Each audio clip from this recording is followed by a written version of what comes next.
কিছু ভুল ছিল তোমার, কিছু আমার। তুমি করনি স্বীকার বন্ধু, আমি করেছি। একসাথে চলতে, কথা বলতে, কত ভুল বোঝাবুঝি হয় স্বাভাবিক, তুমি বোঝনি।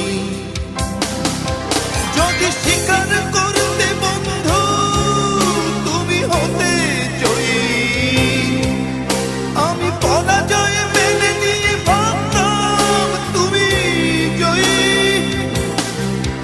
যদি স্বীকার